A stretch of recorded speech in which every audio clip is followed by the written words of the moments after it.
unipkaaqutiarsigikpin taalaqanilaqannasuk unipkaaqtuaq qaaviuraqama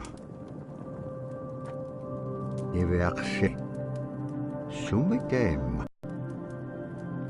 niviaqsiaqlualuqamuniallatuneqsaq aasiisulaqallavluni supayaanik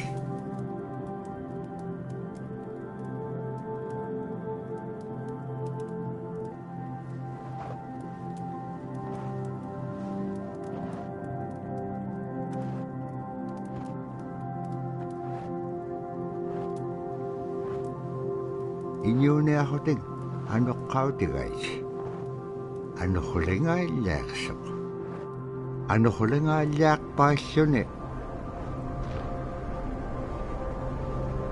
kisaimma panernialiaqsiput iviaqsiaqalualuk kisaimma isummerpoq tapuraasi kangitsaquaqsigaasumman anuqlisuuluqumagaan summan anuqulingaallaaqamagaan tapuraasi kangitsaquaqsigaasumman anuqlisuuluqumagaan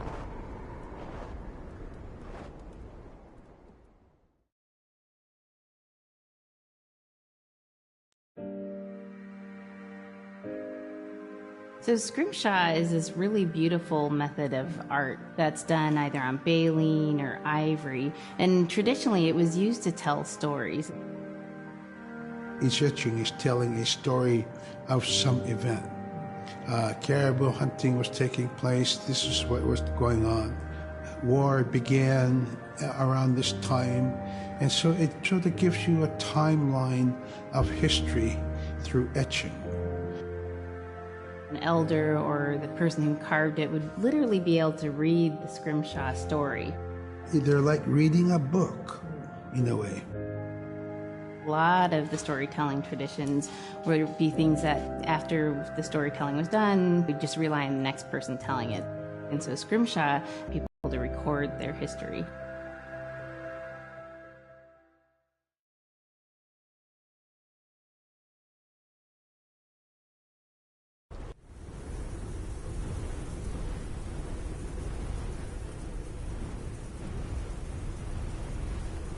anuqulliqpaalluni suniuraqanaitsoqunni tavlani piaqsiaqalualuk ayuungitsoq pajjagniuliqsoq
toqutaawayaqtoq kisimriumi arraannapqangapiaqtoq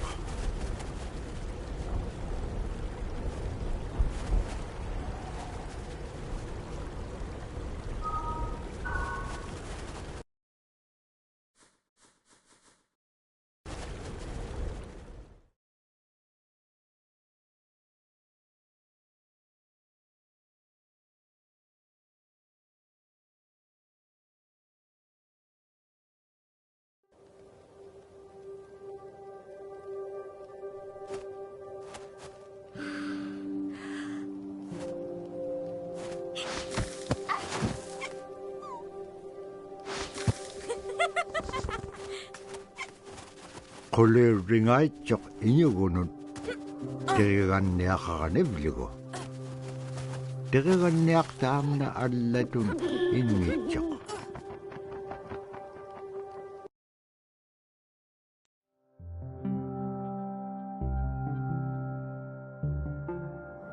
When I was growing up, my grandpa had a pet white fox.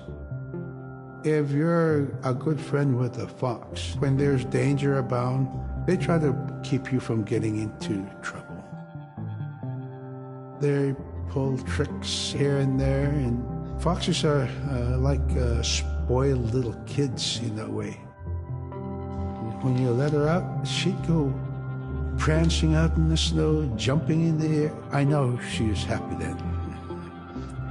Come running at me and jump on my chest, knock me backwards, lick my face, and I try not to let it.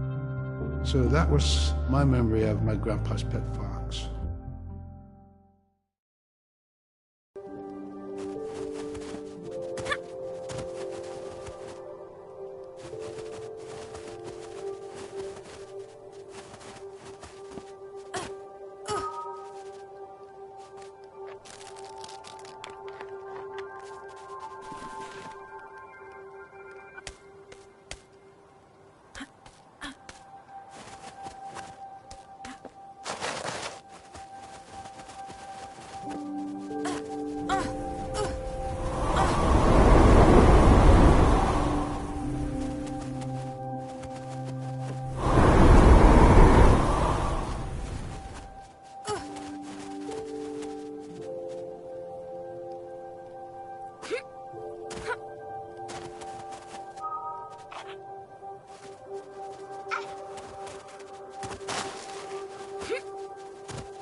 Caribou it provided for us in many ways. Our clothing in those days was made of all caribou skin. I grew up wearing caribou pants, mittens, caribou skin mattress, blankets. Some people had boots that were made with wolf leggings, sealskin sole bottoms. Baleen was shaved to make insoles. They kept us quite dry and warm as well. But the caribou skin clothing was the best. We would get as many yearlings as we could for our outer clothing. And for a heavy winter, we would get caribou in February or March because the hair was the longest and the skin was the thickest, and we would use those for our winter gear. You could sleep outside in 50 below and it wouldn't bother you a bit.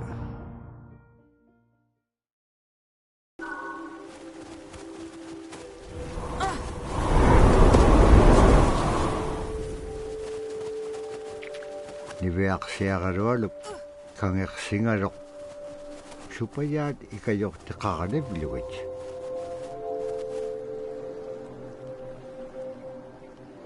allauluni taamna teriganniaq sivuneqsipkangaga niveaqsiaqarualup qanutun peqpaganaqtilaangat tamatkua ikayortauruat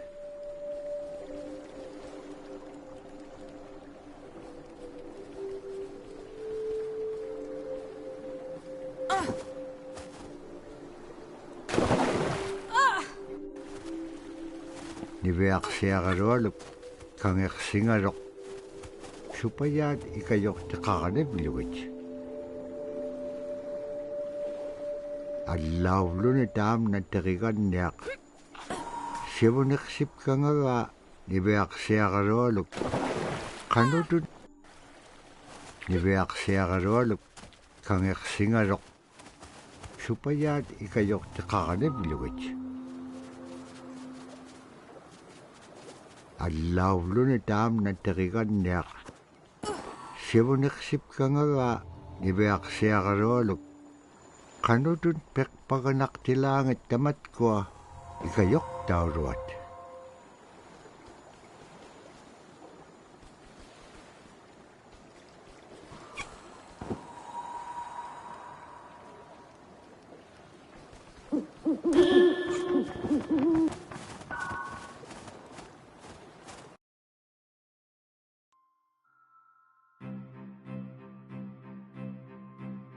Silla is the weather. It also means the atmosphere. Here's the Nuna, or the land. And it's anything from the land into the moon, the sun, the stars. That's Silla. It's a very spiritual, and we have a relationship with Silla. Silla has a soul in the same way we do as people, in the same way animals do. I think spirit helpers in and of themselves are really about how we're connected with things. And so it may be that there is a spirit helper that shows themselves as a bird to show you the way home, or it may be a spirit helper that actually decides to show themselves with the face and body of a man instead of their animal form. And so I think one of the things that's hard to understand is that it's not one way of seeing things, it's one way of knowing you're connected to everything. We've always had that spirituality of everything around us. It's the interaction you have with the air you breathe, the ocean that you gather resources from, the rivers from which you gather fish, the tundra from which you pick berries, the animals that give themselves. It's all of that.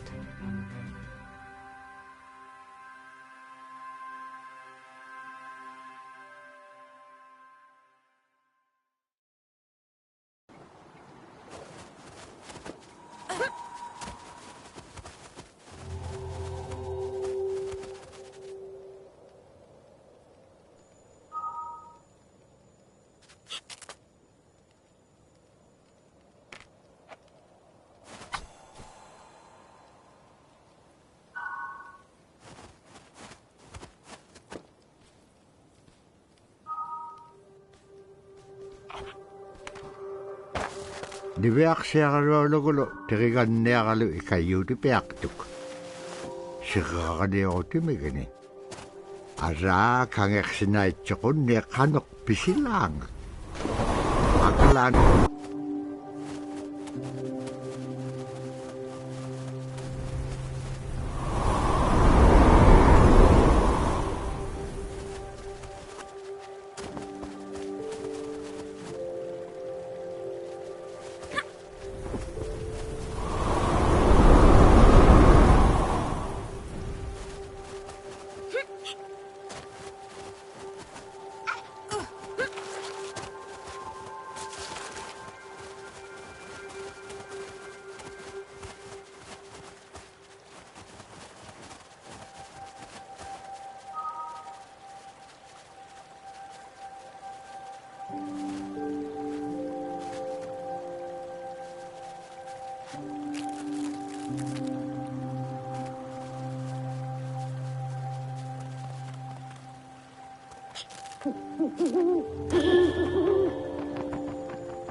In the winter, when we were traveling, we didn't build sod houses, we built snow houses.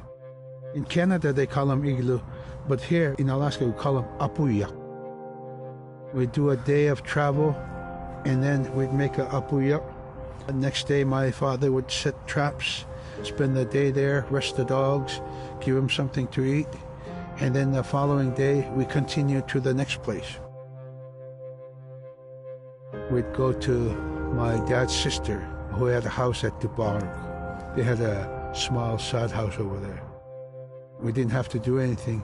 We just visit with them, and my dad and his sister were glad to see each other, and they'd talk away while us kids played outside or go to sleep. By the time we get back to our home, my father would leave us with our aunt or with my grandmother, and then he'd start on his trips and go check his trap line. We were not into 8 to 5 kind of time, you know. We're in a total different kind. We're in ecological time.